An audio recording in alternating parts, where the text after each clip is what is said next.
She grabbed the little girl's hand and pulled her behind her wheelchair like a shield. Security guards were already moving. Executives froze. And Marcus Reed stood in the middle of that marble lobby, heart hammering, watching the most powerful woman in the building hold his 6-year-old daughter like she was something worth protecting. Nobody in that room had ever seen Victoria Hale protect anything except her bottom line. But Emma had just called her mommy in front of everyone, and the word didn't make Victoria flinch. It made her fight. Drop a comment with your city. I want to see how far this story travels. Subscribe so you don't miss what happens next. This one's going to break you wide open. The elevator doors opened at 11:47 p.m., and Marcus Reed stepped out onto the 32nd floor, carrying a mop, a bucket, and a secret that could cost him everything he had left. He moved fast. He always moved fast on this floor, the executive level, the floor where people like him weren't supposed to linger. He kept his head down, his cartwheels quiet against the marble, and his eyes away from the framed portraits of board members lining the corridor walls. Men and women who would never know his name. Men and women who ate lunches that cost more than his weekly paycheck. He didn't resent them. He couldn't afford to. Resentment was a luxury. Marcus Reed was running on something much more basic than resentment. He was running on desperation, the kind that wakes a man up at 3 a.m., not from nightmares, but from math. From the cold arithmetic of rent minus wages, minus groceries, minus the electric bill that was already 2 weeks past due. He pushed the cart around the corner, checked the hallway in both directions, and then doubled back toward the service stairwell. He went down 4 flights. He knocked twice on the steel door marked Maintenance Authorized Personnel Only. 3 seconds of silence. Then a small voice from inside, "Daddy." He exhaled. Every single night that one word unknotted something inside his chest. "Yeah, baby, it's me." He pushed the door open. Emma was curled up in the corner of the room, on a folded moving blanket, her backpack wedged under her head like a pillow, a worn copy of Charlotte's Web open across her chest. She blinked up at him with her mother's eyes dark soft, impossibly trusting. And Marcus felt the familiar collision inside him, love so fierce it almost hurt, and guilt so heavy it never quite left. "You ate?" he asked. "Peanut butter sandwich, and the apple." She held up the apple core as evidence. "Good girl." "Daddy, I heard someone outside earlier." He went still. "What kind of someone?" "Wheels," Emma said simply. "Like a chair with wheels. Going really slow. Back and forth. Back and forth." She paused. It sounded lonely. Marcus crouched down beside her and kept his voice even. "Did you open the door?" "No." She looked at him like the answer was obvious. "You said never open the door." "That's right." He kissed her forehead. "That's exactly right. Go back to sleep. I'll be done by 3. He tucked the blanket tighter around her shoulders, turned off the small battery lamp, and stood there in the dark for a moment longer than he needed to, just listening to her breathe. "Wheels," she'd said, "going really slow, back and forth." He filed it away. Probably building security, probably nothing. He had bigger problems to carry. He went back to work. Here's what Marcus never told anyone, because there was no one left to tell. 14 months ago, his wife Diane had been sitting in their kitchen, making lunches for the week she did that every Sunday, 7 days of lunches lined up on the counter, like a little army when she said her head hurt. By Tuesday, she was in the ICU. By the following Sunday, Marcus was standing at a graveside in the rain, holding Emma's hand, trying to figure out how a man explains to a 5-year-old that the person who made their lunches every week is never coming back. He'd had a decent job then. Mid-level logistics coordinator at a shipping company. Not rich, but steady. Enough. But grief does strange things to a person's ability to show up on time, to concentrate, to care about spreadsheets when the house still smells like her perfume. He lasted 4 months before they let him go. Restructuring, they called it. He didn't fight it. He barely felt it. Then came the scramble. Gig work. Warehouse shifts. a stint driving delivery trucks that left him gone 16 hours a day, and Emma with a neighbor who charged $40 every time and couldn't always do it. The janitor job at Hale Industries was actually a step up. Benefits, consistent hours, overnight, which meant Emma could be with him instead of bouncing between whoever was available. Except bringing a child into a corporate building at night was explicitly against every policy Marcus had signed his name to. He knew that. He brought her anyway, because the alternative was leaving Emma alone in an apartment where the hallway light had been broken for 3 weeks, and the neighbor down the hall played music so loud the walls vibrated, and Marcus was not going to leave his 6-year-old daughter alone at midnight in a building where nobody would hear her if she was scared. So he signed the policies, and he broke them quietly. And he lived every single night with the fear that tonight would be the night someone found out. He was a man walking a tightrope over everything he had left, and he had gotten very good at not looking down. The first time Emma met Victoria Hale, Marcus didn't know it was happening. It was a Tuesday, he remembered, because Tuesdays were when he buffed the lobby floors, which took longer and put him behind schedule. He'd gotten Emma settled in the basement room just after midnight, given her the lamp and her book, told her 20 minutes of reading and then sleep. He'd been on his knees, scrubbing a baseboard in the second-floor corridor, when he heard Emma's voice, bright and entirely too loud, coming from somewhere below him. His blood went cold. He took the stairs 2 at a time. He came around the corner of the first-floor corridor and stopped dead. Emma was standing in the center of the hallway in her pajamas, the ones with the little yellow stars, looking up at a woman in a sleek black wheelchair with the completely unguarded curiosity that only young children are capable of.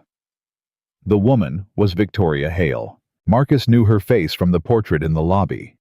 The sharp jaw, the dark eyes that seemed to be calculating something even in a photograph. In person, she was smaller somehow. Not physically, but in some other way he couldn't name right then.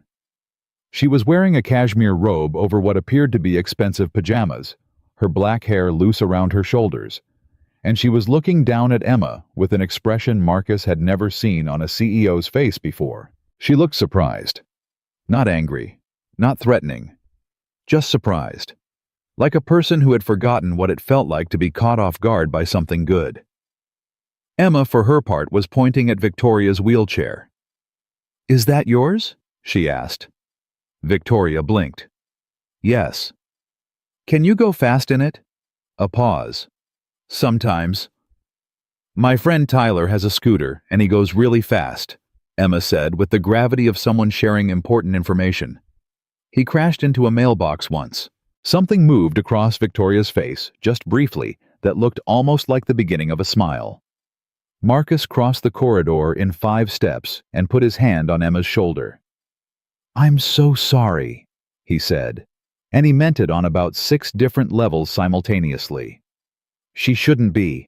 She's not supposed to—" "I'm sorry, Ms. Hale." The woman's eyes moved to him. Those dark, measuring eyes. "She's yours," Victoria said. It wasn't a question. "Yes, ma'am, she is, and I promise this won't—" "What's her name?"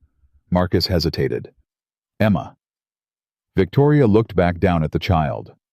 Emma was still staring at the wheelchair with undisguised interest, the way kids stare at things they find genuinely fascinating rather than uncomfortable. "Emma," Victoria said, like she was testing the weight of it. "Hi," said Emma.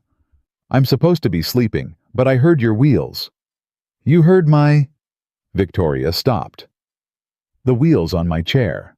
They go really quiet," Emma said admiringly, "like they're trying not to wake anybody up." There was a silence in that hallway that Marcus couldn't quite read. He stood there with his hand on his daughter's shoulder, waiting for the axe to fall, waiting for Victoria Hale to reach for her phone and call security and end every fragile thing he'd managed to hold together. Instead, Victoria looked at him, really looked at him, and said, "How old is she?" "6. "Why is she here?" Marcus opened his mouth, closed it. There were 100 polished HR-approved lies he could have told. Instead, what came out was the truth, blunt and exhausted. I don't have anyone to leave her with, and I'm not leaving her alone." Another silence. Longer this time. Victoria's jaw shifted. Something moved behind her eyes that Marcus couldn't name, something complicated, like a door opening onto a room that hadn't been visited in a very long time. "Go back to work, Mr. Reed. Marcus Reed." Mr. Reed. She turned her chair around slowly, beginning to move back down the hallway. "I didn't see anything tonight." Marcus stood there stunned. Emma waved at the retreating figure. "Night," she called after her, cheerful and unbothered the way children are when they haven't yet learned to be afraid of powerful people. Victoria didn't turn around, but she stopped moving just for a second. Just long enough that Marcus, watching from behind, was almost certain he saw her shoulders lift once like a sharp breath in before she continued down the hall. That was 3 months ago. In those 3 months, a lot of things had happened that Marcus only understood in pieces because he was always tired, always working, always chasing the impossible balance between keeping Emma safe and keeping himself employed. What he didn't fully see, because he couldn't see everything at once, was that Emma had begun slipping out of the basement room on certain nights. Not every night.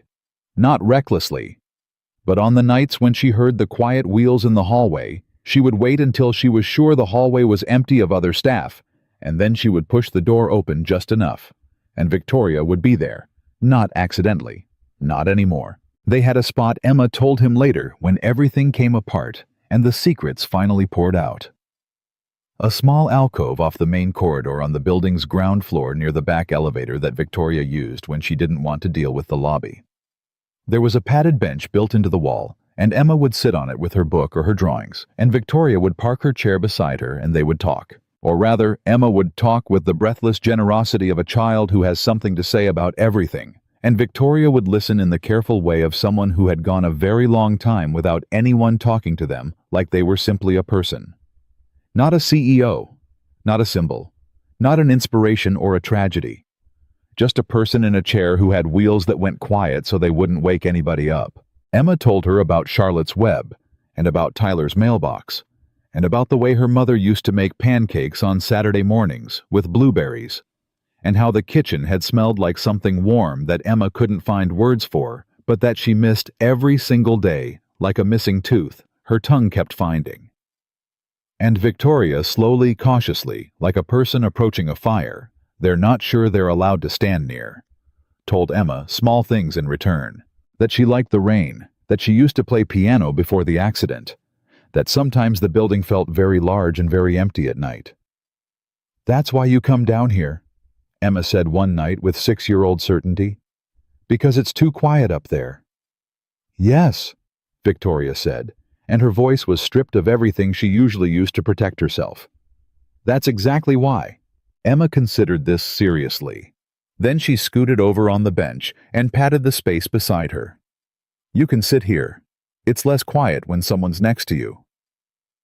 And the woman who had managed a billion-dollar corporation with titanium composure sat in her wheelchair in a hallway alcove at 1 a.m. and read Charlotte's Web out loud to a 6-year-old because the child asked her to. Because the child asked her like it was the most natural thing in the world. Because the child had no idea that natural things had stopped feeling natural to Victoria Hale a very long time ago. Marcus found out the nights were happening the way parents always find out things too late after the fact when the evidence is undeniable. He came down to check on Emma at 1:15 a.m. on a Wednesday and found the basement room empty, the blanket folded neatly, the book left open face down, like Emma always did when she intended to come back. His heart seized. He went looking quietly controlled, because panicking in a corporate building at 1 a.m. with your unauthorized child loose on the premises was not a situation that responded well to panic. He found them in the alcove, Emma cross-legged on the bench, Victoria beside her book in hand. They were both laughing at something, a real laugh, quiet but genuine, the kind that catches you off guard, and the sound of it stopped Marcus in the corridor doorway in a way he couldn't immediately explain. He had not heard Emma laugh like that since before Diane died. He hadn't heard it at all, And now, here it was, his daughter's laugh in the middle of the night in a corporate building beside a woman Marcus had assumed existed in a different universe from his entirely. Victoria looked up and saw him. The laughter stopped. Her expression shifted, not cold exactly, but the shudders came back. Professional. Composed. Careful. Emma looked up too. "Daddy, Ms. Victoria knows how spiders make webs. She explained it to me. It's because of spinnerets, that's a real word, Daddy, she showed me." Spinneret. Victoria confirmed, her voice back to its normal register-controlled precise, like she'd just been reminded who she was supposed to be. Marcus looked at his daughter, then at the CEO, then at his daughter again. "Emma," he said carefully, "how many times have you two—" "Wednesdays and Fridays," Emma said. "Sometimes Mondays." Marcus closed his eyes briefly. When he opened them, Victoria was watching him with an expression he still couldn't fully read. Not guilt, not defiance, something quieter than both. "Mr. Reed," she said, "I owe you an explanation." "Ms. Hale," he said, "I think we both have some explaining to do." Emma looked between them with the calm assessment of a child who has decided the adults are about to have a talk she isn't needed for. "I'll wait here," she announced, and opened her book. Marcus and Victoria looked at each other over the head of the child between them. And for the first time since his wife died, Marcus Reed had the strange, disorienting feeling that something in his life had shifted quietly in the dark while he wasn't watching, and that whatever it was, it had been moving for much longer than he knew. The conversation happened standing up, which felt right somehow, because neither of them was quite ready to settle into it. Emma had her book. Victoria had rolled her chair a few feet down the alcove, just enough to give the illusion of privacy. Marcus stood with his arms crossed, not in anger, but in the posture of a man holding himself together through sheer physical effort, and he looked at the most powerful woman in the building and said the thing that had been sitting in his chest since he walked down that corridor and heard his daughter laugh. "How long have you known she was coming out?" Victoria didn't flinch. "About 6 weeks." 6 weeks. He repeated it quietly. Not an accusation. A reckoning. "She knocked on my chair the first time," Victoria said. "I was in the hallway. She came out of the stairwell door, and she walked right up to me and knocked on the armrest like it was a front door." Something shifted briefly in her expression. "I didn't know what to do with that." "Nobody ever knocks on your chair. Nobody ever treats it like furniture," she said. "They either stare at it or they pretend it doesn't exist. She stopped, pressed her lips together. "She knocked. And then she asked if I wanted company." Marcus looked at Emma, who was reading with complete innocence, mouthing the words slightly the way she always did when she was deeply into a chapter. "She's been doing this on her own," he said, "without me knowing." "Yes." He rubbed his face with one hand. "Ms. Hale, I have to ask you something directly, and I need you to answer me directly." "All right. Is she safe with you?" The question landed in the space between them and stayed there. Victoria didn't rush to answer, which Marcus found he respected, because a person who rushes to answer, "Of course she's safe," usually hasn't thought about what safety actually costs. Instead, Victoria said it quietly, and with something almost like pain. "She is the safest she has ever been in this building. I give you my word." Marcus studied her for a long moment, the kind of looking that has nothing to do with what's visible. Then he nodded. Once. Slow. "I'm going to finish my shift," he said. "And then I'm going to need a couple of days to figure out what I'm supposed to do about all of this." "That's fair." "It is not," he said with a tiredness that wasn't anger, "a normal situation." "No," Victoria agreed. "It isn't." He turned back toward the corridor, then stopped without turning around. "For what it's worth, whatever you two have been doing in here, she seems—" His voice caught slightly just at the edge. He pushed past it. "She seems better. She laughs more." A beat of silence. "She hasn't laughed a lot since her mother died." He walked back down the corridor before Victoria could respond, which was fortunate because Victoria needed a moment, a long private moment, to manage whatever was happening in her chest at those words. "Chag," He didn't fire her, which was a strange thing to think because she was the CEO and he was the janitor, and firing wasn't a card he held in that particular game. But that's how it felt to Marcus in the days that followed, like he had been the one holding the judgment, and he'd chosen not to deliver it. He also didn't stop it. He told himself it was because he couldn't afford the disruption. He told himself it was because Emma was settled and he needed her settled. He told himself a lot of things at 3 a.m. when the apartment was quiet and his brain refused to turn off. What he didn't tell himself not yet was the truth, which was this: that watching his daughter with Victoria Hale had done something to the locked, grief-calcified part of him that he'd stopped expecting anyone or anything to touch. So he let it continue. Wednesday, Friday, sometimes Monday. He started coming down to the alcove himself on some of those nights, not to interrupt, but to be there. He'd settle against the far wall with his own work forms to fill out a training manual he was supposed to have read 3 weeks ago, and he would half listen to Emma and Victoria, and the three of them existed in that small space in a way that made almost no sense and somehow made complete sense at the same time. Gradually, Marcus started to understand Victoria Hale in the way you can only understand a person when you've watched them be gentle with someone they don't owe gentleness to. She was precise.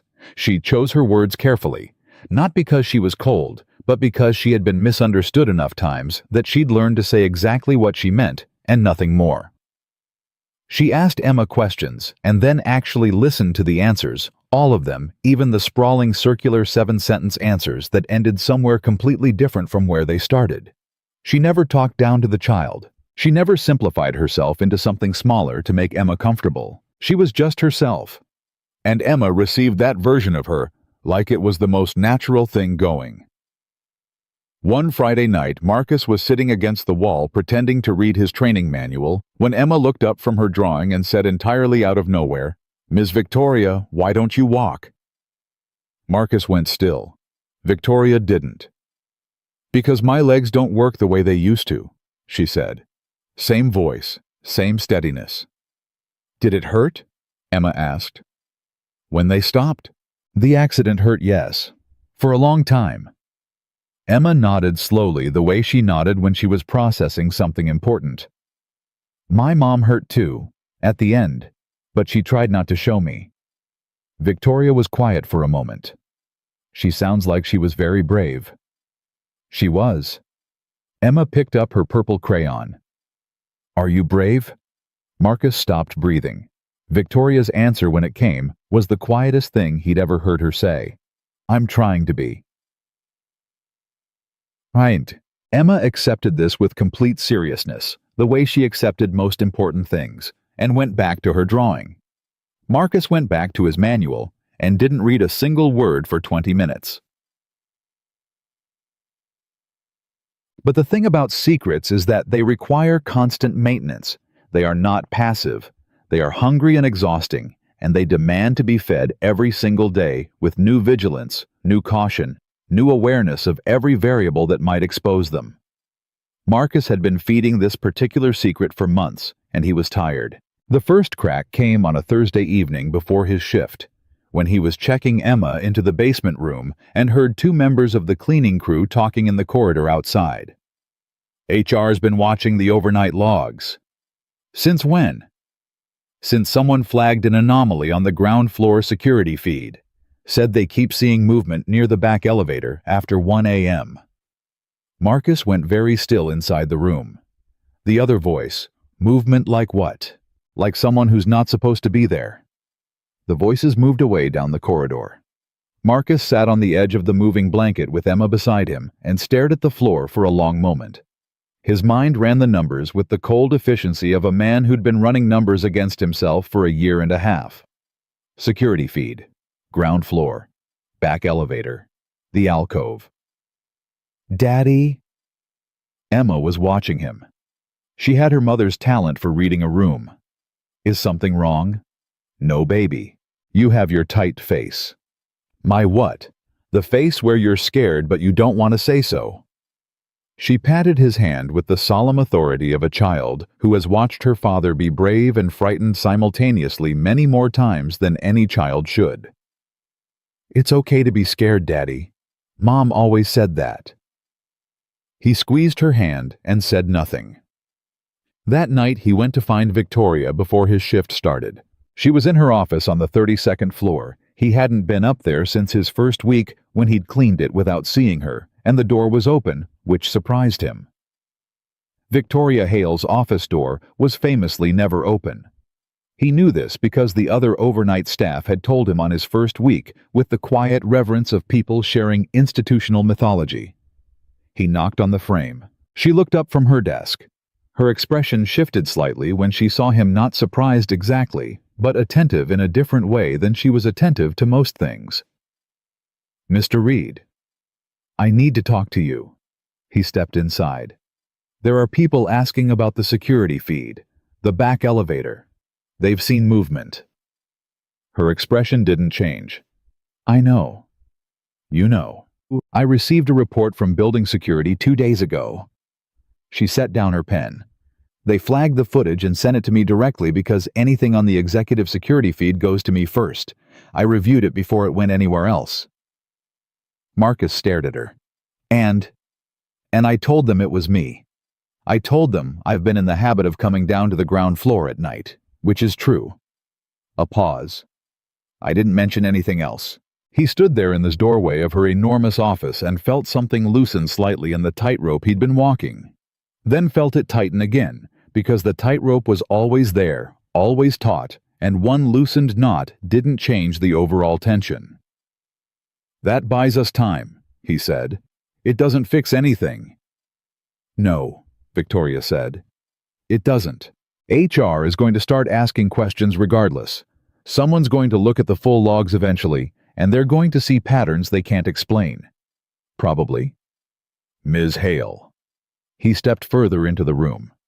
"I need you to tell me honestly what happens to me if this comes out, if someone finds out I've been bringing Emma here." She looked at him steadily. "The official policy is termination." The word landed like a stone. "Immediate termination," she continued, "for any employee found in violation of the unauthorized personnel clause. Yes." She held his gaze. "That is the official policy." "Right." He exhaled. "Right. So I need to—" "I'm not finished," she said. He stopped. "The official policy," Victoria said, "exists because that clause was written to prevent theft, industrial espionage, and liability exposure. It was not written with the situation of a single parent and a 6-year-old in mind." She folded her hands on the desk. "If the situation were to come to my attention through official channels, I would have discretion in how I responded to it." Marcus was quiet for a moment. "Are you telling me you'd protect my job?" "I'm telling you that I'm the final authority on personnel decisions in this company, and that the law gives me significant discretion in circumstances that don't fit standard protocol." A beat. "I'm also telling you that I would not allow a man to lose his livelihood because he refused to leave his daughter alone at midnight." He studied her face, the precision of her, the careful walls she built from words. "Why?" he asked. It came out simpler than he intended. She looked at him for a long moment before she answered. "Because she told me her mother used to make blueberry pancakes on Saturday mornings," Victoria said. "And she told me it's the thing she misses most that she can't explain. And I know exactly what it means to miss something that doesn't have proper words." She looked down at her desk. "I know exactly what that feels like." The office was very quiet. "Ms. Hale," Marcus said slowly, "how long have you been coming down to that building at night before Emma? Before any of this?" A long pause. 3 years, she said. Marcus absorbed that. 3 years of quiet wheels in empty corridors. 3 years of roaming a building that stayed still while she couldn't. "You couldn't sleep," he said. "I could never sleep." She picked up her pen, set it down again. "After the accident, after everything changed. The penthouse is very—" She stopped. "Large," she finished, like it was a clinical observation. He understood what she meant. He understood it from his own apartment, from the specific size of a space when the person who used to fill half of it was gone. Emma helps, he said. Not a question. She helps, Victoria said quietly. Yes. Something complicated moved between them.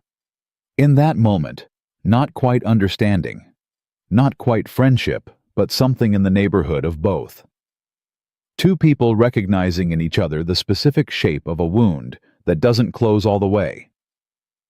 Marcus straightened, put his hands in his pockets. I'm going to go start my shift. All right. Ms. Hale. He paused at the door. Thank you, for the feed, for handling that. Don't thank me yet, she said. If HR pushes further, the calculus gets more complicated. I know. He glanced back at her, at this woman behind her enormous desk in her enormous office with the city spread out behind her, through the floor-to-ceiling windows, and the quiet around her, so thick you could almost see it. Does it always feel this big, your office?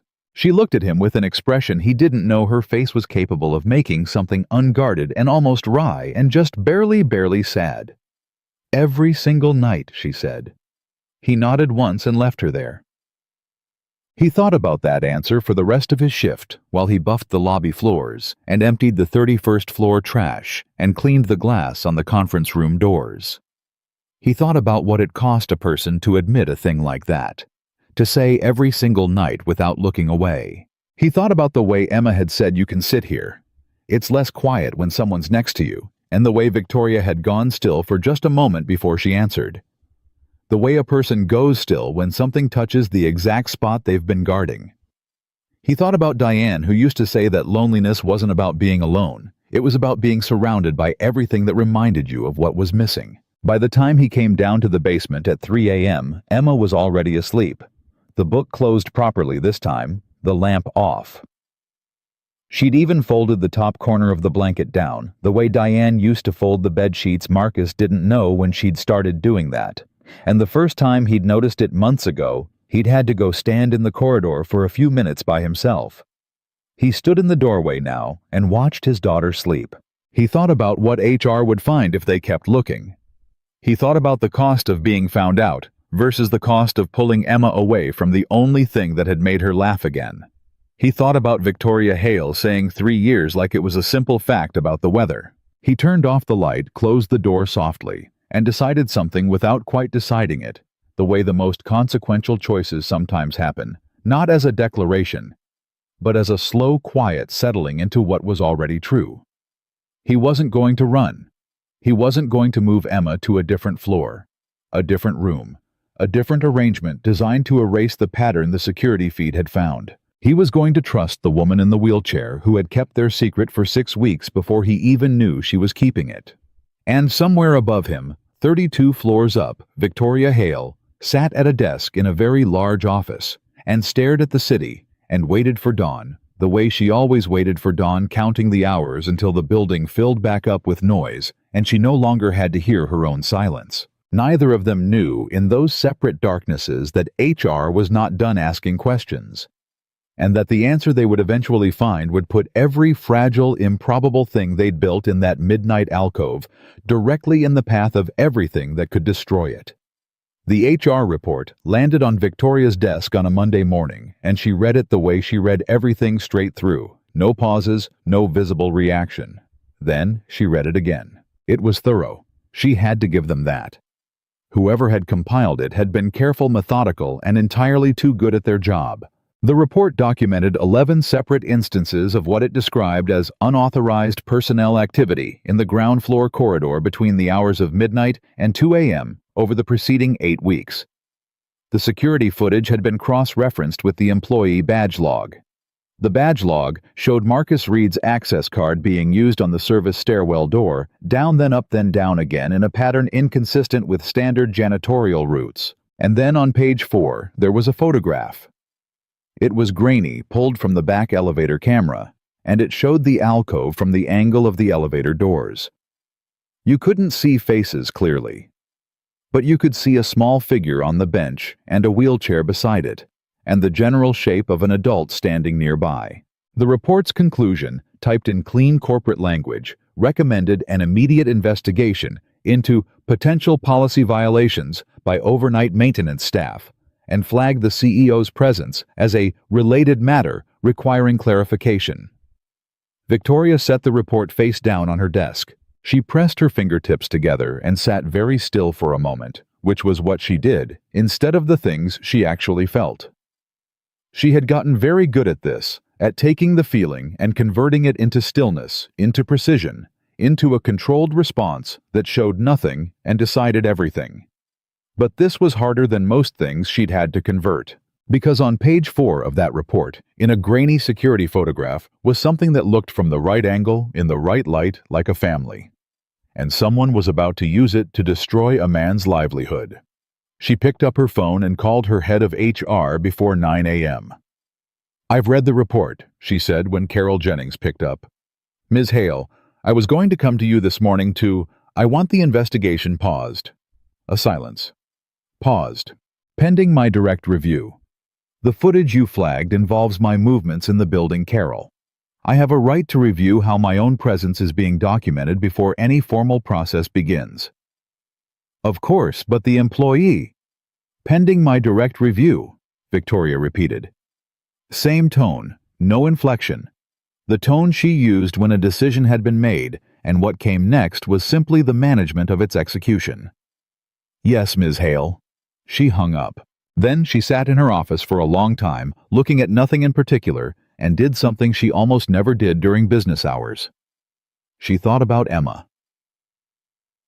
Marcus found the note in his locker at 11:45 that night, 20 minutes before his shift started. It was on Hale Industries' letterhead, which made his stomach drop before he even read it, because nothing good had ever arrived on corporate letterhead for him. The note was handwritten, which surprised him. He hadn't expected Victoria Hale to have handwriting somehow, or at least not handwriting like this, precise and slightly angular like the letters were measuring themselves. "Mr. Reed, HR has a report. I've paused it. We need to speak before your shift. Come to the 32nd floor. VH.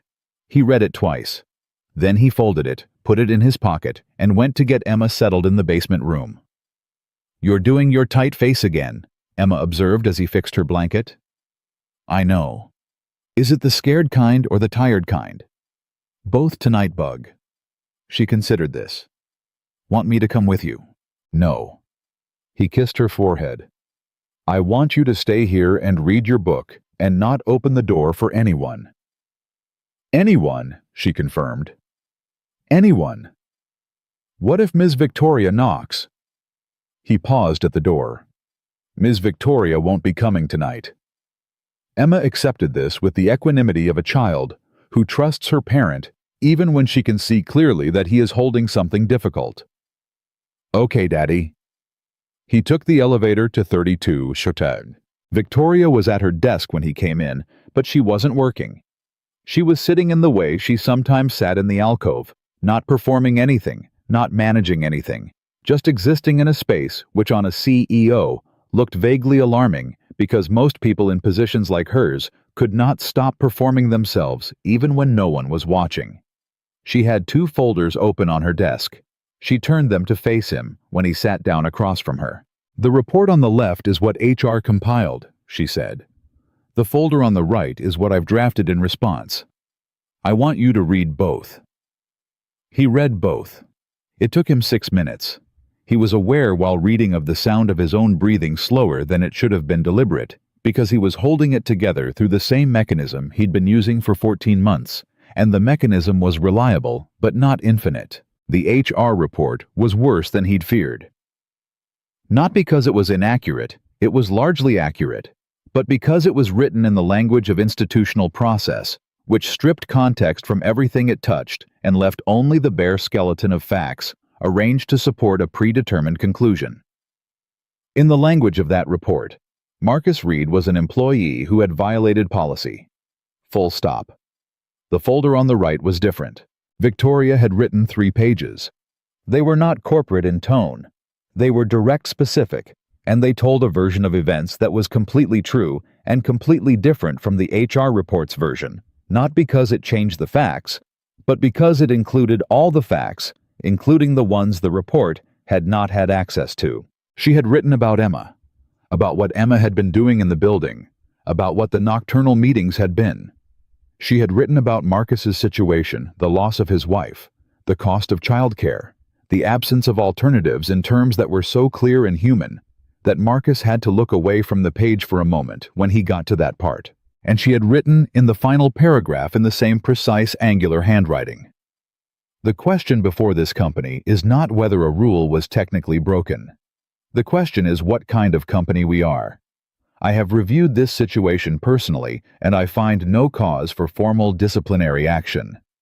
This matter is closed under my authority as CEO, Victoria Hale. Marcus set the folder down. He looked at her. "You didn't have to do this," he said. "I know. This puts your name on it, officially. I know that too. The board works for me," she said. "Not the other way around. Whatever they have to say about my judgment, they can say it at the quarterly meeting." She folded her hands. "Your job is safe, Mr. Reed. You have my word in writing." He sat with that for a moment. The relief was real. He felt it physically, something releasing in his back and shoulders that he'd been carrying so long he'd forgotten it was weight. But under the relief was something else, something more complicated. Victoria. It was the first time he'd used her first name. He hadn't planned to. It came out because nothing else fit the size of what he was trying to say. "What is this actually about? Because you could have handled this a dozen other ways. You could have just buried the report. You didn't need to write 3 pages. She was quiet for a moment. "No," she said. "I didn't." "So why?" She looked at the folders on the desk rather than at him. "Because I wanted there to be a record," she said. "Not for the company, for myself." A pause. "I wanted there to be something written down that said that this happened and it mattered, and I didn't pretend it didn't." Marcus waited. "I've spent 3 years," she said, "pretending things don't matter. It's very efficient. It keeps everything running smoothly. The company performs well. The board is happy no one has to deal with the inconvenience of my—" She stopped, started again. "Emma asked me last Wednesday if I was lonely."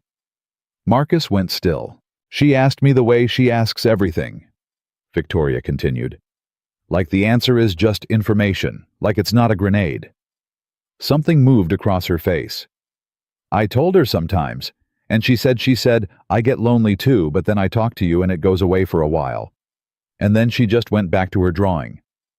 Victoria looked up. "She's 6 years old," she said. "And she is the only person in 3 years who has said something like that to me. The only person who has been in a room with me and made the room feel like a different size." She pressed her lips together. "So yes, I wrote 3 pages. Because I'm not pretending anymore that this doesn't matter." The office was very still. Marcus looked at this woman, this precise, careful, lonely woman who controlled a billion-dollar company and couldn't sleep in her own penthouse, and had been roaming the corridors of a building at 1 in the morning for 3 years because it was better than the silence, and felt something in his chest move that he hadn't expected to feel for anyone for a very long time. "She talks about you," he said. "Emma, at home. She asks me if I think you're okay. She says she worries about you being upstairs by yourself." Victoria made a sound that was not quite a laugh and not quite the opposite. "She's 6. She's her mother's daughter," Marcus said simply. "Diane worried about everyone, every stray, every stranger, every person at the edge of the room who looked like they needed someone to notice them." He looked at his hands. "Emma has that. I don't know how it survived everything that happened, but it did." "She's remarkable," Victoria said quietly. "She is." Marcus looked up. "And she's also becoming very attached to you, which means I need to know something." "Ask." "What happens after this? After the report is buried and the heat dies down and everything goes back to routine? What does this look like? Because I can't let her get attached to something that disappears. She's already lost." His voice caught at the edge. He pushed through it. "She's already lost the most important person in her world. I cannot let her lose someone else." Victoria held his gaze and did not look away. "I'm not going anywhere," she said. "You say that now. I say that because it's true." Her voice was steady in the way of a person who has chosen what to do with something and is no longer uncertain about it. "I'm aware of what this is. I'm aware of what she is to me.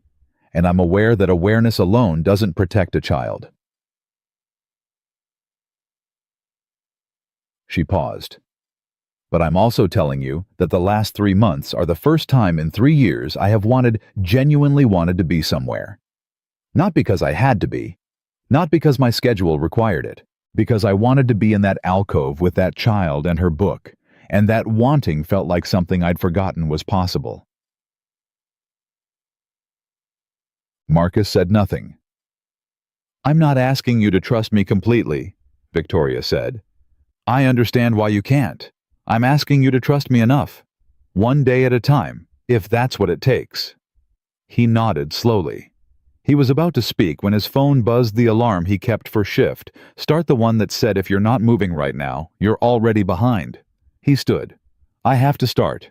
"I know." He picked up his jacket from the back of the chair. At the door he stopped because apparently this was where he processed things in doorways on the way out, when his body was already moving, but his mind hadn't finished yet. "She drew a picture last week," he said without turning around. "Of the three of us, in the alcove. She labeled it, 'My Family.'" He heard the small, sharp intake of breath behind him. He kept walking. The picture hung on the refrigerator in their apartment, held up by a strawberry magnet Emma had picked out at a dollar store back when dollar stores were a treat rather than a necessity.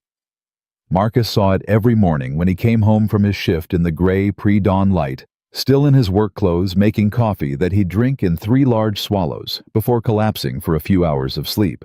He looked at it differently now. Emma had drawn 3 figures. Marcus was tall and stick-shaped with a mop. Victoria's wheelchair was rendered with enormous care. She'd clearly put real effort into getting the wheels right. Both circles perfectly round with little lines radiating outward for spokes. Victoria herself was smiling a smile that took up most of her face. Above the 3 of them, in Emma's best careful letters, she had written, "My Family." The spelling was wrong. The picture was right. Marcus drank his coffee and looked at it and thought about the word that had come out of Victoria's mouth so quietly in that office, wanting. The way she'd said it like it was something she'd excavated from a long-buried place. The way it had sounded in her voice, careful and raw and slightly disbelieving, like she wasn't sure she was allowed to admit it.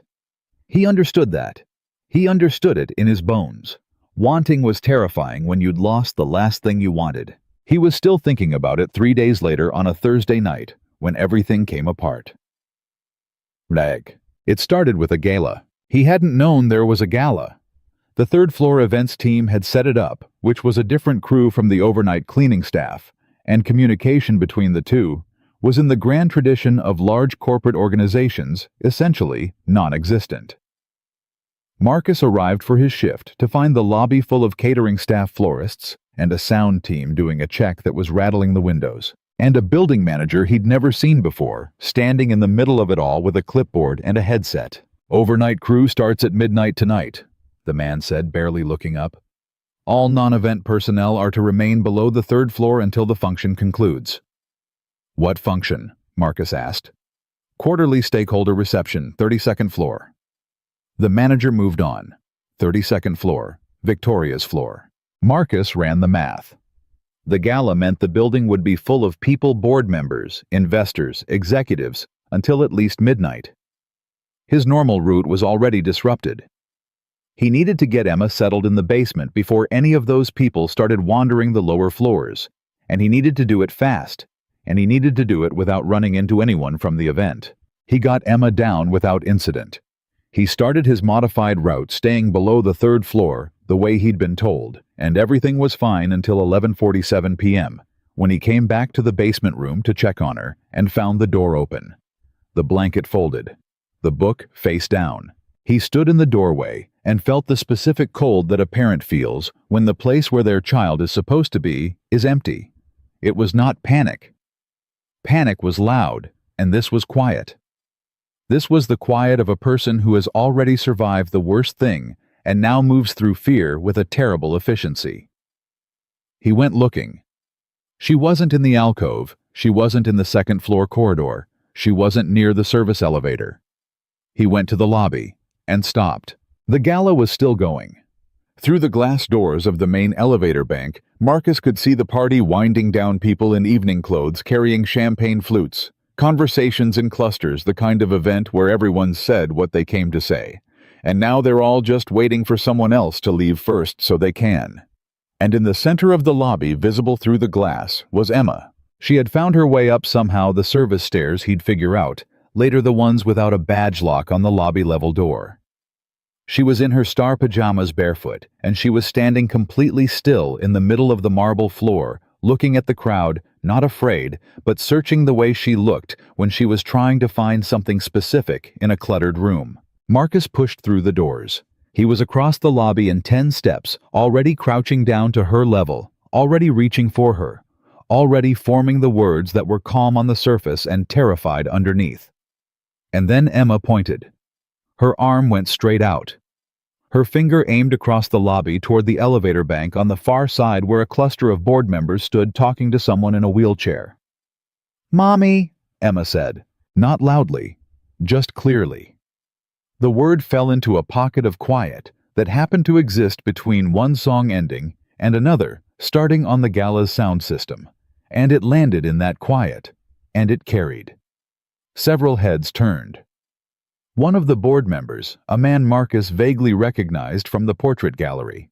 The kind of face that belonged to a name that meant money, turned and stared at the child in star pajamas, standing in the middle of the lobby floor. And Victoria Hale in her wheelchair turned and looked at Emma from across the marble lobby.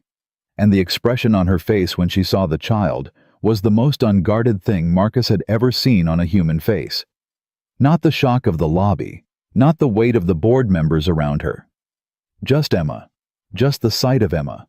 Like the rest of it wasn't happening at all. The board member looked from the child to Victoria. His voice came out loud in the quiet, carrying the particular tone of a man who is accustomed to asking questions that are really demands. "Victoria, who is this child? What is she doing here?" Victoria did not answer immediately. She was looking at Emma. And Emma, 6 years old, barefoot, entirely unbothered by the gala, or the board members, or the marble lobby, or any of it, was looking back at her with the simple absolute certainty of a child who has located exactly the person she was looking for. "That's her," Emma told Marcus, as if he hadn't been standing right there. "That's the woman I told you about, Daddy." A pause. "The one who helps me miss Mommy less." The lobby was completely silent. Marcus looked at Victoria. Victoria looked at Emma. And somewhere in the space between them, across the marble floor, under the lights of a quarterly stakeholder reception, surrounded by people who were never supposed to know any of this existed. Something that had been building for 3 months, in midnight alcoves and quiet conversations, and a child's careful drawings, finally arrived at the moment it could no longer be contained. The board member cleared his throat. "I'll ask again," he said. "Who is this child?" Victoria turned to look at him, and the expression on her face was one Marcus had never seen her wear before. Not the controlled composure, not the boardroom armor, not the careful blankness she used to manage the distance between herself and the world. She looked for just a moment like a woman who had decided that she was done pretending something wasn't true. "She's mine," Victoria said. The word hit the lobby like a stone hitting water, and Marcus still crouched at Emma's level, still holding his daughter's hand. Looked up at the woman across the room and felt the full specific weight of what had just happened settle over everything. The secret, the alcove, the months of midnight quiet. The drawing on the refrigerator with its careful wheels and its wrong spelling. He felt the weight of it, and he did not move away from it. The word landed, and nobody moved. Not the board members. Not the catering staff frozen near the edges of the room. Not the sound technician who had been reaching for his equipment and stopped with his hand suspended in midair. Not Marcus, still crouched at Emma's level with her hand in his, feeling the marble cold through his work shoes. The board member, his name was Gerald Pratt.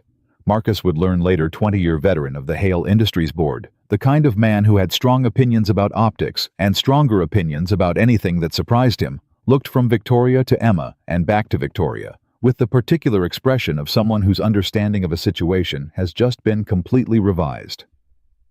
"Yours," Gerald said flatly. "In what sense?" "In the sense that I said it," Victoria replied. Her voice was level. Her hands were in her lap.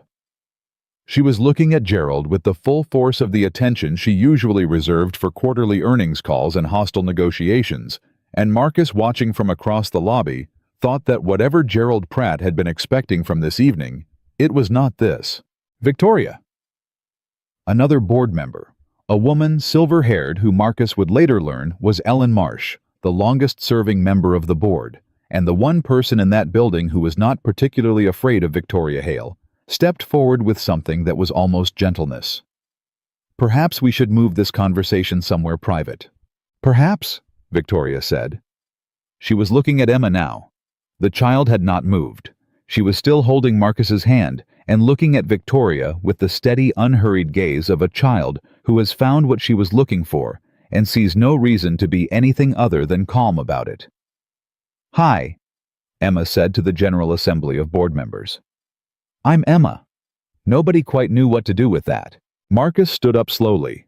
He kept Emma's hand in his. He walked across the marble floor, every step deliberate. Every step, the walk of a man who has decided that whatever happens next, he is not going to do it from a crouched position, until he reached the far side of the lobby where Victoria sat and Gerald stood, and Ellen hovered at the edges of something she could see was larger than it looked. He stopped in front of Victoria. She looked up at him. "You didn't have to say that," he said quietly. "I know. It's going to make everything complicated." "I know that too." Gerald cleared his throat. "I think what we need here is a clear explanation of—" "Gerald." Victoria turned to look at him. "I'll be in the office at 8 a.m. We can talk about whatever you need to talk about at 8 a.m. She turned back to Marcus. Her voice dropped just enough that it was between them only. "Take her home. She's been up past midnight and she's barefoot on marble." Emma tugged Marcus's hand. "I'm not cold." "You should be," Victoria said with the particular tone she used with Emma, the one without armor, the one that was just a person talking to a person. "Go with your dad. I'll see you soon." Emma considered this with appropriate 6-year-old gravity. Then she stepped forward, went up on her toes, and pressed her lips briefly to the side of Victoria's head, right at the temple, the way a child kisses a parent who is sitting down. The boardroom went absolutely silent. Victoria did not move. Emma stepped back and reclaimed Marcus's hand, as if she had simply completed a task she'd identified needed doing, and looked up at her father.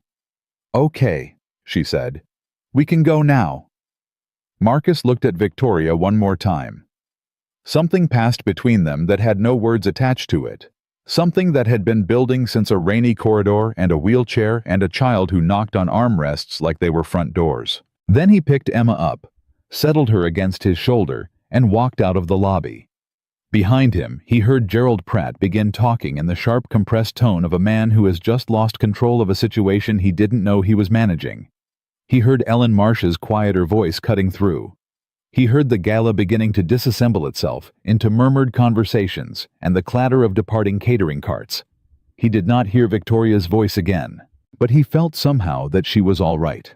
Oi. Emma fell asleep in the car on the way home, which was a mercy because it meant Marcus had 30 minutes of silence in which to think about what had just happened without anyone asking him questions he didn't have answers to.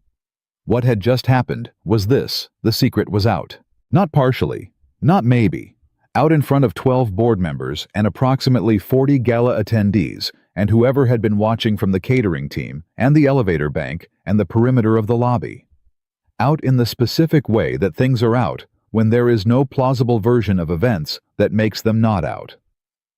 Victoria had said she's mine. He turned that over in the silence of the car with Emma's head against the window and the city moving past outside, and he tried to figure out what he felt about it. He felt unexpectedly something that was not fear. He recognized fear well enough by now to know when it wasn't there. What was there instead was something more like the feeling he'd had the night he decided not to run from the security camera situation, a settling. A slow, reluctant recognition that something had become true, regardless of whether he had chosen it.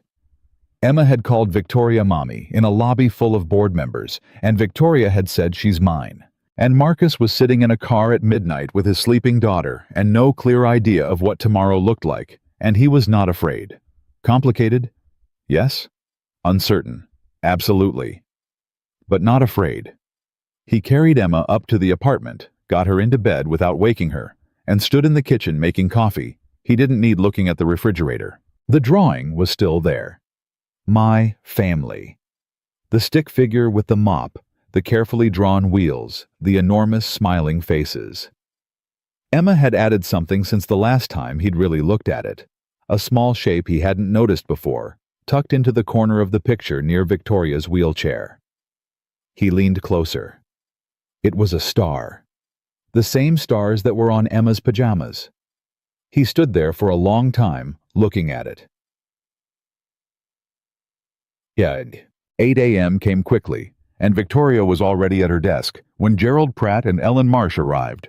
Gerald was carrying a coffee and the carefully controlled expression of a man who had spent the night preparing arguments. Ellen was carrying nothing. Gerald sat. Ellen sat. Victoria waited. "I'll be direct," Gerald said. "Please," Victoria said. "What we witnessed last night represents a significant concern from a governance standpoint. An unauthorized child in the building, an apparent relationship between you and an employee, the use of company resources." Gerald. Ellen's voice was quiet but specific. "Let her speak." Gerald stopped. Victoria looked at both of them. Then she did something she had not done in a board-level conversation. In 3 years, she set down her pen, moved the folders on her desk to one side, and folded her hands in her lap rather than on the surface in front of her. It was a small gesture. It meant she was not managing this conversation. She was having it. "His name is Marcus Reed," she said. "He's been an overnight maintenance employee here for 8 months. His wife died 14 months ago. He's a single father with no family in the city and no affordable childcare options. He has been bringing his daughter to the building at night because the alternative was leaving a 6-year-old alone in an apartment at midnight. She let that land. I became aware of the situation approximately 6 weeks before HR did," she continued. "I reviewed the security footage before it went to formal channels, and I made the decision to handle it personally. I documented that decision. You can find the record in the personnel files." Gerald was quiet for a moment. "And the relationship between you and the child? What about it?" Victoria. Gerald set down his coffee. "You told a room full of stakeholders that she was yours." "She didn't call me that," Victoria said. "Her father said she's the woman who helps her miss her mother less." She paused. "She called me mommy in the lobby, yes. That word came from her, not from me. And when someone asked me to explain what she was to me, I told the truth as I understand it." She held Gerald's gaze. "She matters to me. I'm not going to stand in a lobby and pretend otherwise to protect the optics of a quarterly reception." "The board," Gerald began, "will have questions, and—" "The board can have questions," Ellen interrupted calmly. She had been watching Victoria with an expression that Gerald clearly couldn't read, and that Victoria could, because Ellen Marsh had known her for 7 years, had served on this board through the accident and the recovery, and the 3 years of controlled, efficient grief that Victoria had converted into an extraordinary financial performance. "I think," Ellen said, "that the more important question is what you intend to do now." "Now," Victoria said, "I'm going to call Marcus Reed and ask him to come in this afternoon, and I'm going to tell him what I should have told him more clearly 3 months ago." "Which is?" Victoria was quiet for a moment. "That I don't want to go back to before," she said. "That I understand what that costs and what it asks of him, and that I'm not saying it because of last night or because of what happened in the lobby. I'm saying it because it's been true for a while now, and I'm done being careful with it." Gerald looked at Ellen. Ellen looked at Gerald. Something passed between them that was the product of 7 years on a board together, a whole conversation in one exchange of glances. Ellen stood up. "Gerald and I will handle the stakeholder follow-up," she said. "I'd suggest a brief statement, nothing elaborate. Something about the company's commitment to employee welfare." She looked at Victoria. which incidentally would carry more weight if it were backed by an actual policy. Victoria looked at her. What kind of policy? Child care support for working parents, emergency child care funds, something concrete. Ellen picked up her bag. Half your overnight staff is in exactly the position that man is in, Victoria. You know that. You've known it for a while. The question is what you're going to do about it now that you can't pretend you don't. She walked to the door. Gerald followed, still carrying his coffee and the slightly dazed expression of someone who had come prepared for a battle and found instead a conversation. At the door, Ellen paused. She's a lovely child, she said. Not a strategic observation, just a fact. She is, Victoria said. Ellen nodded once and left. Neg. Marcus came in at 2 in the afternoon, which was early for him. He normally slept until at least noon after an overnight shift. He looked it. There were shadows under his eyes, and he'd clearly showered quickly, and he was wearing jeans and a jacket that he'd grabbed because he didn't own anything between work clothes and the one suit he kept for funerals. He sat across from Victoria's desk. She looked at him. He looked at her. "Where's Emma?" she asked. "Neighbors, the one 2 floors down. She likes Emma. She watches her on short notice sometimes." "Good." Victoria paused. "How did Emma seem this morning?" "Fine," Marcus said. "Happy, actually. She woke up and told me she'd had a dream that we all had breakfast together." He rubbed his jaw. "She wanted to know if you like blueberry pancakes." Something in Victoria's chest did something complicated. "I don't know," she said. "I haven't had blueberry pancakes in a long time. Diane's recipe is in a notebook in my kitchen," Marcus said. "Emma found it last month. She carries it around like it's precious." He looked at his hands. "Which I suppose it is." The silence between them was not uncomfortable. It had stopped being uncomfortable some time ago. Marcus couldn't have said exactly when, but somewhere between the security footage conversation and the page 4 photograph and the 2 folders on the desk, the silence between them had changed its character. "I need to say some things," Victoria said. "All right. Some of them are going to be not easy for me to say. I want you to let me finish before you respond." "Okay." She looked at the window rather than at him. Outside, the city was doing what the city did, moving building, converting itself from one thing into the next with the restless energy of a place that does not know how to stop. "Before the accident," she began, "I was a different kind of person. Not better, just different. I had plans that weren't about the company. I wanted things that had nothing to do with earnings or board approval or market position." She paused. "I wanted a family. I wanted what you had. I wanted someone to cook Sunday lunches with. I wanted a child who would carry a notebook around like it was precious." Her voice stayed level, but only through visible effort. And then the accident happened, and the recovery was very long and very painful. And by the end of it, I had convinced myself that those things I wanted were things I was no longer allowed to want. Because I was in a wheelchair. Because people looked at me differently. Because I had enough money to build any life I chose, and I chose to build a fortress instead. Because fortresses don't ask you to be okay with what you've lost. Marcus said nothing. He was listening the way she had taught Emma, by watching with his whole attention without rushing ahead. "Emma doesn't see the wheelchair," Victoria said. "Or rather, she sees it the way she sees everything, as just a thing that is. Not a tragedy, not an inspiration, not a symbol of anything. Just wheels that go quiet so they don't wake anyone up." She turned from the window. "I don't know how to describe what that is like. To be seen like that. To just be a person in a chair in an alcove reading about spiders." She looked at him directly. "I'm not the same person I was before. I have scars. I have 3 years of grief. I've packed down so tight I'm not entirely sure what's underneath it. I'm not easy to know, and I'm not always good at asking for what I need, and there are days when the fortress goes back up without my permission." "I know," Marcus said. "I'm not finished." "I know that too. I wasn't disagreeing. She exhaled. I don't want to go back to before last night. I don't want to go back to the alcove being a secret, and you not knowing whether your job is safe, and Emma having to hide what she feels because it's inconvenient for the people around her. She straightened. I'm not asking you to make any decision right now. I'm not asking you to feel anything you don't feel. I'm just telling you that last night when that board member asked who Emma was, the only answer that felt true was the one I gave. She held his gaze. She matters to me. You both do.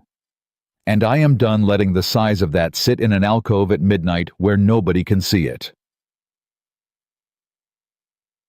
Marcus was quiet for a long time. When he spoke, his voice was even, but only the way a river is even calm on the surface and moving underneath.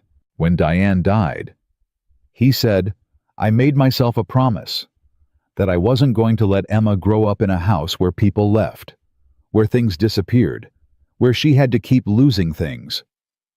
He looked at his hands. And then I walked into this building 8 months ago, and my daughter knocked on a stranger's wheelchair like it was a front door, and the stranger let her in. He looked up. I've been watching you for 3 months, in the alcove, in your office, in the lobby last night. He paused. You're not someone who leaves. Victoria said nothing. You've been alone in this building for 3 years, he said, and you haven't left. You've been in pain that you converted into efficiency, and you haven't left. Last night you had a room full of board members, and you could have handled it 100 ways that protected you, and you didn't. He met her eyes. You stayed. I stayed, she said quietly. Then we have something to talk about, Marcus said. Not all at once, not right now, but we have something to talk about. Victoria looked at him. For the first time in 3 years in her enormous office in her enormous building, she did not feel the size of the room around her. Blueberry pancakes, she said. He blinked. What? Emma asked if I like them. Tell her. She stopped. Tell her I'd like to find out. Something happened to Marcus Reed's face, then a slow, reluctant, completely real thing that had not happened on that face in 14 months. It wasn't a full smile. It was something smaller and more honest than a smile.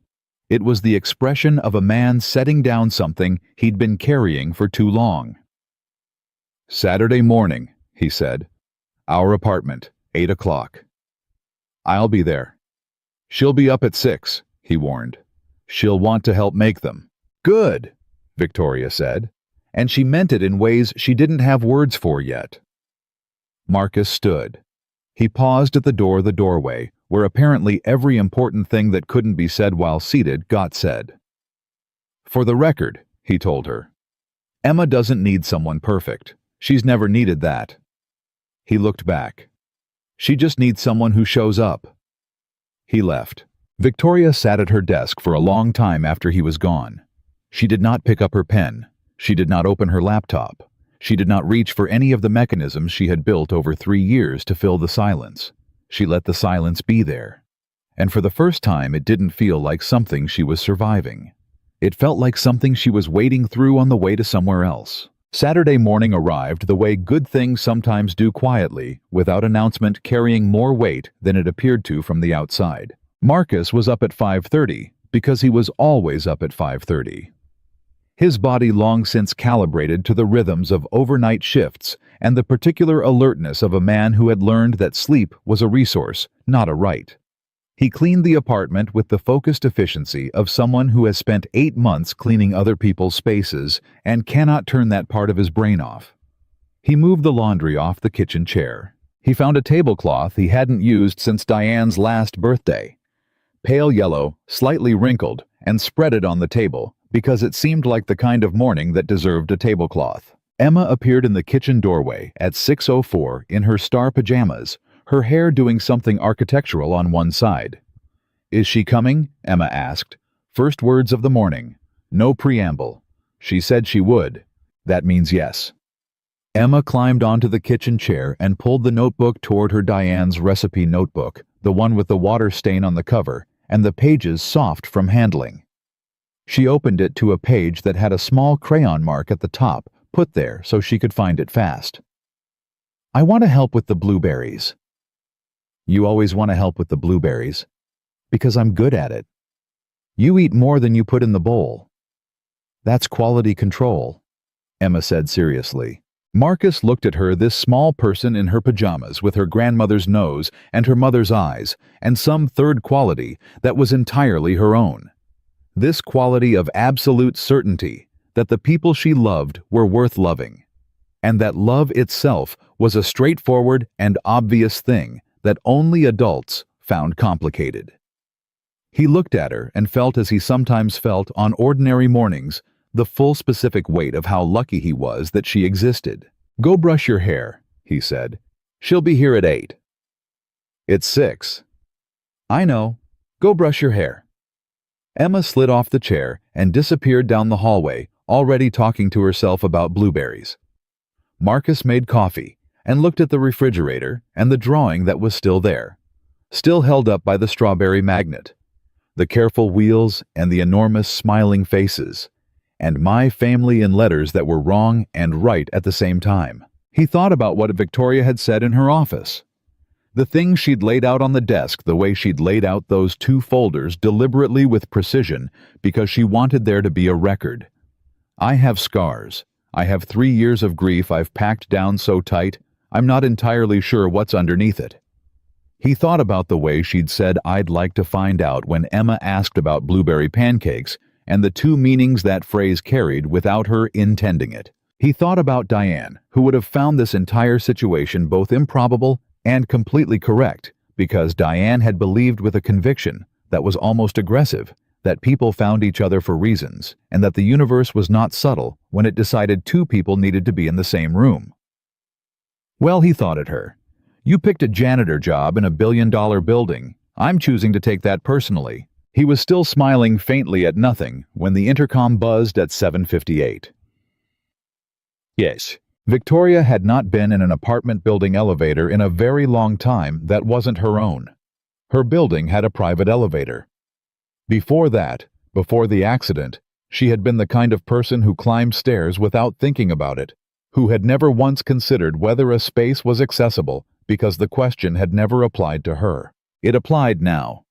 It applied in the specific daily relentless way that it applied to approximately 61 million Americans who moved through a world designed by people who had not considered them, and Victoria had spent 3 years converting that friction into something she could manage alone rather than something she talked about. Marcus's building was not inaccessible.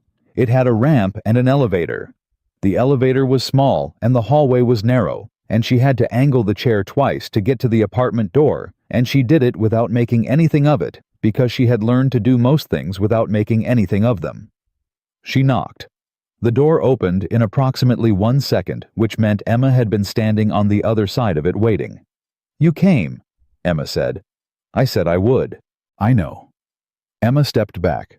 Come in. I picked the blueberries already. Daddy says I did quality control. She paused. I ate some. Quality control is important work, Victoria said. She followed Emma into the apartment. It was small, smaller than Victoria's kitchen, which she was aware of in a way she tried to make neutral and factual rather than comparative. It was clean and warm, and it smelled like coffee and something that might have been the ghost of 1,000 cooked meals. There were books stacked on the side table, and Emma's drawings taped to the wall in a loose gallery that ran the length of the hallway, and on the refrigerator she saw it immediately. The way you see things you've been told about and find that they're more than you expected. The drawing. My family. The wheels. The mop. The enormous smiling faces. She stopped in front of it. Marcus came out of the kitchen drying his hands on a dish towel. He watched her looking at the drawing. She did it 4 months ago, he said, right after the first time you read to her in the alcove. Victoria didn't say anything for a moment. The wheels, she finally said. She got them right. She worked on them for an hour, kept starting over because they weren't round enough. Victoria turned from the refrigerator. She looked at Marcus, and he looked at her, and the whole careful architecture of what they'd been building over the past weeks. The conversations and the silences and the 12 steps toward each other that they'd taken without calling them by that name was just there between them. In this small, warm apartment that smelled like coffee on a Saturday morning. "Tell me what to do," Victoria said.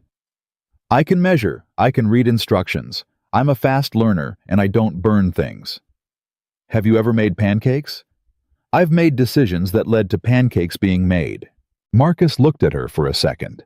Then he laughed a real laugh, the kind that comes from somewhere lower than the throat, the kind that doesn't ask permission.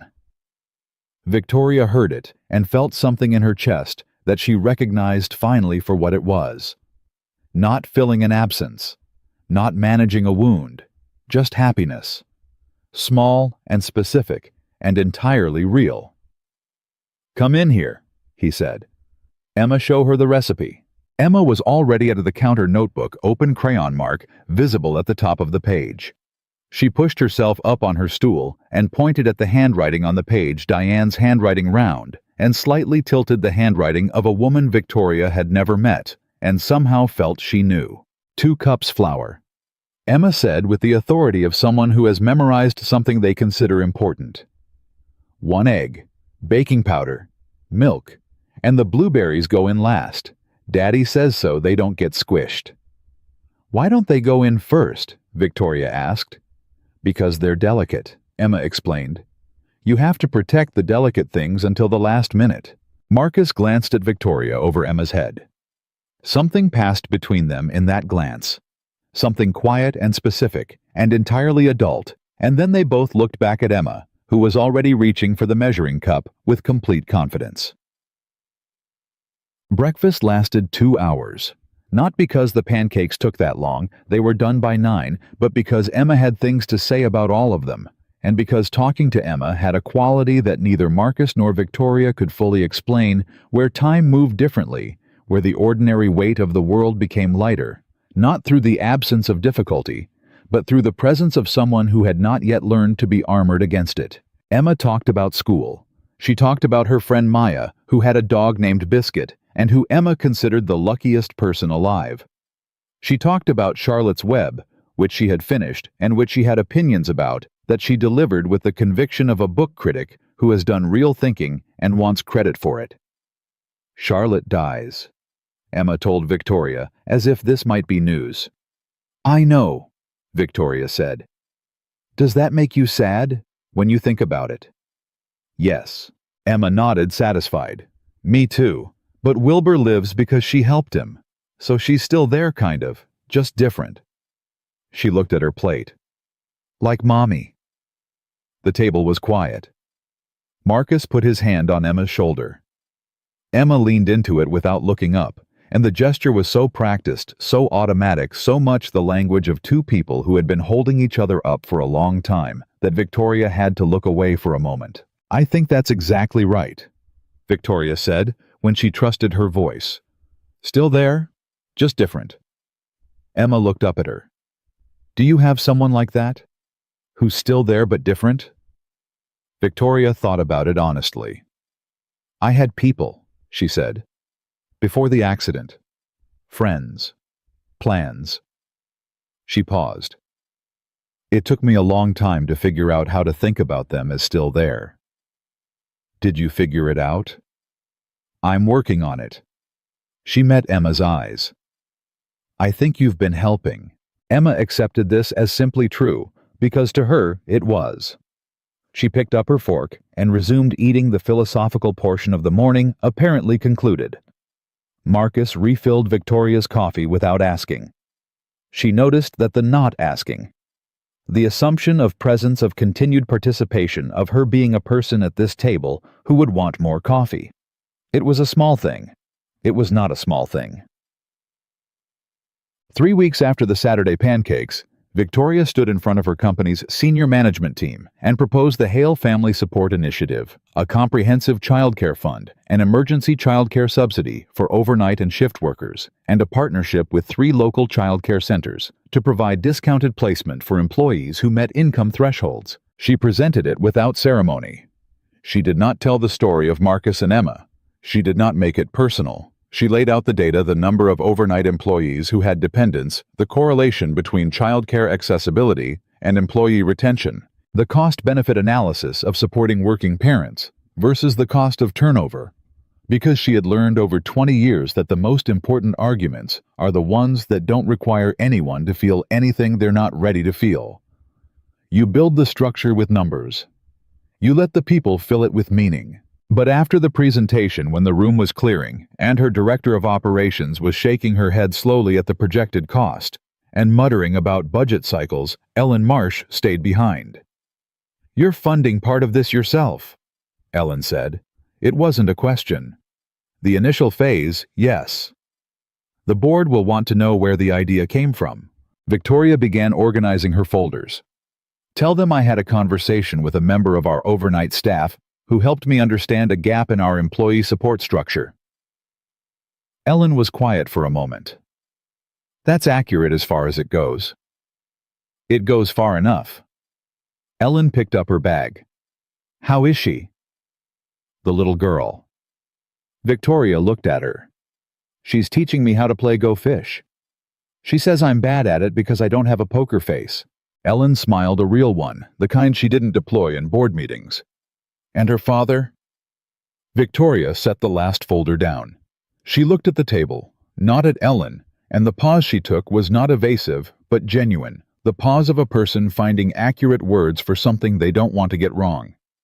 "He told me Emma doesn't need someone perfect," she said. "He told me she just needs someone who shows up." She looked up. "I'm showing up." Ellen nodded just once and left without saying anything else. Because sometimes the right response to a thing is simply to let it stand.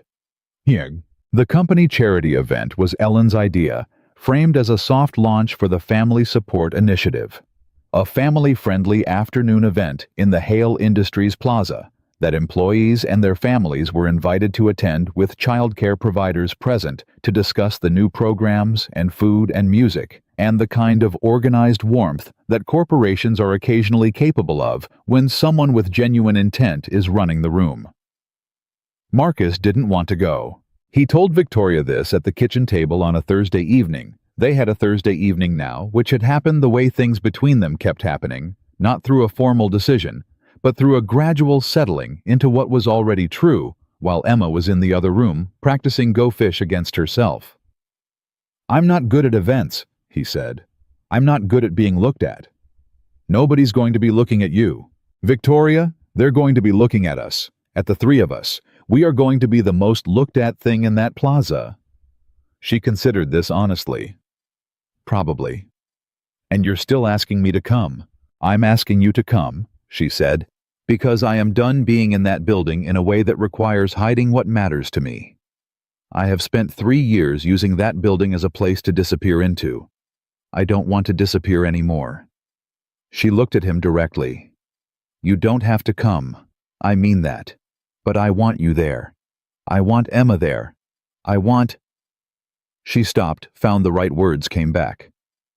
"I want to stand in front of the building where all of this started and be exactly what we are, without the alcove and the midnight and the keeping it small." "Okay." Marcus looked at her for a long time. "What are we?" he asked, not challenging. Asking. She didn't look away. "We're a family that nobody saw coming," she said. "Including us." He was quiet. From the other room, Emma's voice carried over. "I win again. I'm very good at this game." Marcus exhaled slowly, fully, the way a person exhales when they've been holding something for a long time and finally don't need to anymore. 8 o'clock, he said. 9, Victoria said. "Let Emma sleep in." The plaza was full by 10:30. Emma was wearing her yellow dress, the one with the small white flowers that she saved for important occasions, and had decided this was, and she had allowed Marcus to put her hair in 2 braids, which she normally resisted on the grounds of patience, but had today permitted, because she understood in the way she understood most things that this morning was worth the extra time. She held Marcus's hand on one side and Victoria's armrest on the other. Not the hand, the armrest, because she had long ago established that this was her spot, her particular way of being next to Victoria, and she saw no reason to change it. They moved through the event together. Employees stopped to talk.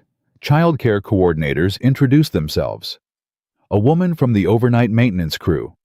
A woman Marcus had seen but never spoken to, a small woman with a tired face who had 3 kids and worked the same shift. Stopped in front of them and looked at Victoria and then at Marcus and then at the childcare information in her hand and said quietly, "Is this real, the subsidy?" "It's real," Victoria said. The woman looked at her for a moment. Not at the wheelchair, not at the CEO, just at the person. "My youngest is 4, she said. "I've been working overnight because it's the only shift where my sister can take her, and my sister just told me she can't anymore, and I didn't know what I was going to—" She stopped, pressed her lips together. "Thank you." "You're welcome," Victoria said, simply, without making it anything other than what it was. The woman moved on. Marcus watched her go. Then he looked at Victoria. "You're going to make me tear up in front of the whole company," he said. "I'll pretend not to notice." Emma was watching the woman walk away. "Why was she crying?" she asked. "Because someone helped her when she needed it," Marcus said. Emma considered this. "Like us," she said. "Like us," Marcus agreed. They kept walking. They kept. At the far end of the plaza, someone had set up a small stage for remarks. Nothing elaborate, just a microphone and a banner with the initiative's name. Ellen Marsh had suggested Victoria say a few words. Victoria had agreed with the condition that she keep it brief, because she had learned over the years that the most powerful things she ever said were the ones she didn't labor over. She spoke for 4 minutes. She talked about the data. She talked about the gap the initiative was designed to fill. She talked about what it cost a company in turnover, in lost productivity, in plain human waste to ignore the reality of working parents. She did not tell Marcus's story. She did not tell her own. But at the end, she said this: "I've been told that this building can feel very large and very empty. I think that's true of any place that we fill with work instead of people. This initiative is an acknowledgement, formal, funded, and permanent, that people come first. The work exists to serve the people, not the other way around." She paused. "It took me longer to understand that than it should have," she said. "I'm grateful to the people who helped me see it." She did not look at Marcus and Emma in the crowd. She didn't need to. They were there. That was enough. The penthouse had been the same since the accident. She had changed nothing. Not the furniture, not the layout, not the way the light came through the east windows in the morning. In a way, she'd stopped letting herself notice, because noticing things you loved was expensive when you had decided to live as efficiently as possible. She changed one thing the week after the charity event. She framed Emma's drawing, not in a simple frame, in a proper one. The kind you take to a framing shop and spend 20 minutes selecting the mat for, because the thing inside it deserves the time. She chose a white mat and a simple dark wood frame, and she hung it on the wall in the living room of the penthouse, on the wall that faced the door, the wall you saw first when you walked in. My family. The careful wheels, the stick figure with the mop, the enormous smiling faces. She hung it at eye level. Her eye level, the level of someone in a wheelchair, the level at which she saw the world, and stood back and looked at it. The penthouse didn't feel as large as it used to. Emma saw it 2 Saturdays later when Marcus brought her up for the first time.